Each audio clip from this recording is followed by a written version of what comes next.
Hi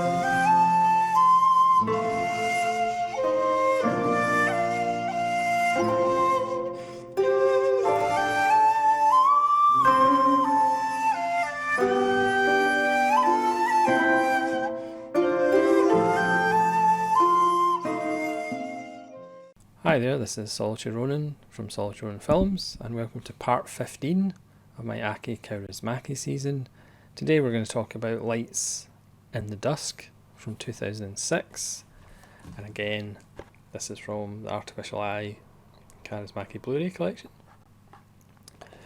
which has a load of his films. I mean, sadly there's no commentaries or interviews or anything like that. That's the downside of the collection, but it does have 9 short films. There's about 18 features, so it's well worth picking up if you're interested. But again, the extras are lacking on the set, but it's good to get so many of his films in one place. Lights in the Dusk, it's an odd film in the sense that it doesn't have a load of Kaurismaki regulars. I mean, Kati Outinen just gives a cameo as somebody working a till in a supermarket.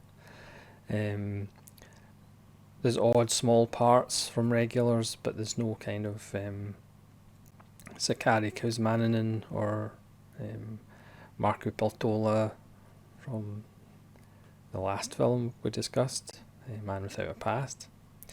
This stars Jani Haitainen, obviously pronunciations will be terrible, and he stars as Koistinen, which is his surname because we don't really hear about his Christian name much. And this is, it feels to me like Kaurismaki going back over old ground. It's very like Crime and Punishment, his debut. It's about a security guard who is a loner. He's worked for the company for about 3 years, and still his fellow workers just like stare at him and don't have anything to do with him.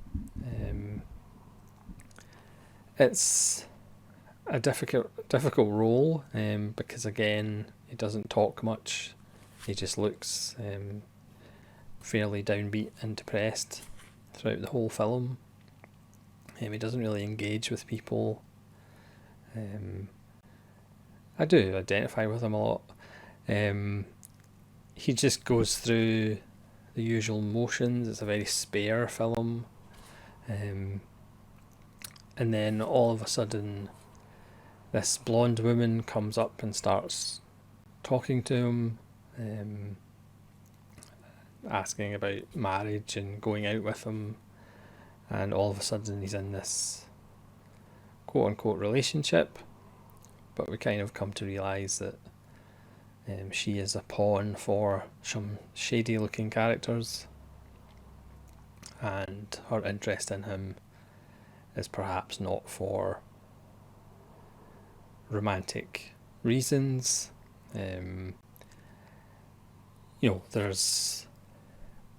He kind of looks after part of a shopping complex, and one of the parts is a jewellery shop, so there's no surprises really about what the interest is about.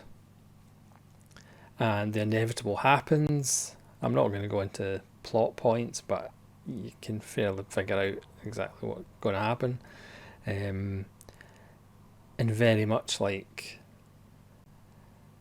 Bresson's L'Argent or Crime and Punishment itself, the central character doesn't really explain himself or give excuses as he gets more and more involved and embroiled in this situation.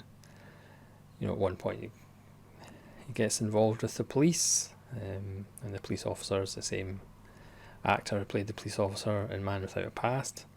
And he never explains himself.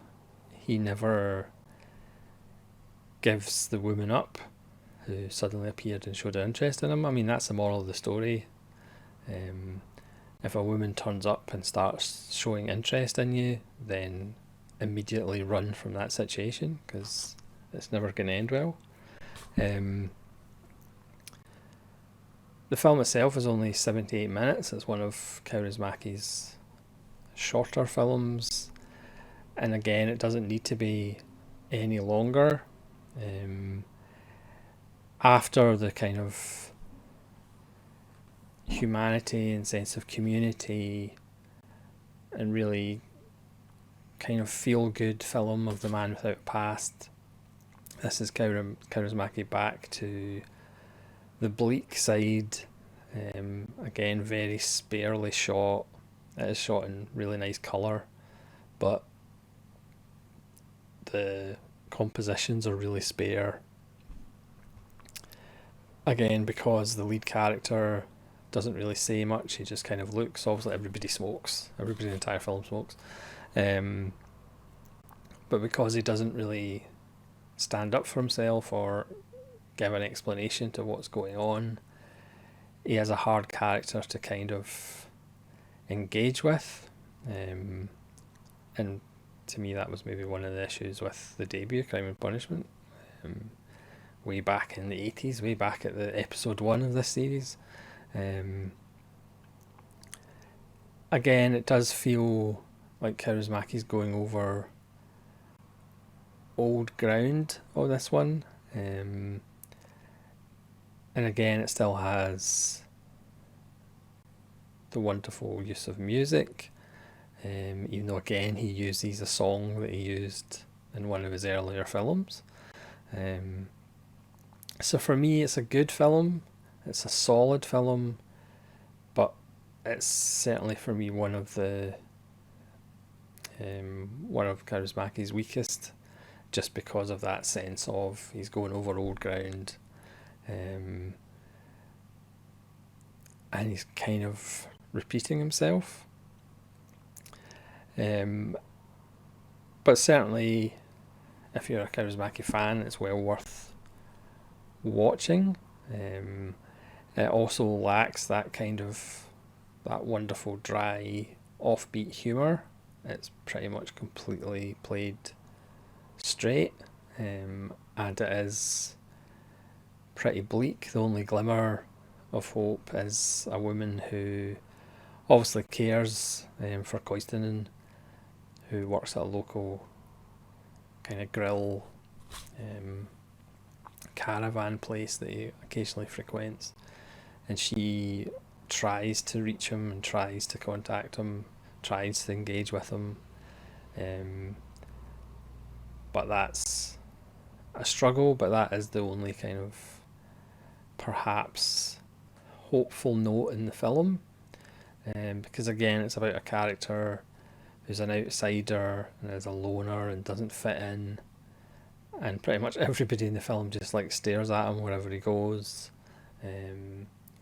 He talks about dreams and hopes, which we kind of know are never actually going to be realised, just because of fate, just of the way society is. So, I mean, it's a bit of a downer. Even for me, it's a bit of a downer film, and the kind of last scenes don't give it too much hope, even though I think the intention was to maybe have a little bit of hope at the end. But for me, it's not as kind of hopeful and wonderful as, say, Drifting Clouds was. This is a bit more bleak. This is a bit more dry. And for me, it's not as engaging as some of his other films. But obviously, this is just my opinion, and my opinion is not fact. So thanks very much for watching episode 15, or part 15, of my Aki Kaurismaki season, Lights in the Dusk. Please let me know in the comments below if you've seen the film, what you think of it. If you think it's a masterpiece, by all means let me know and why that is. And hopefully you'll join me again for episode 16 of the Kaurismaki season. This is Solitude Ronan from Solitude Ronan Films, saying farewell.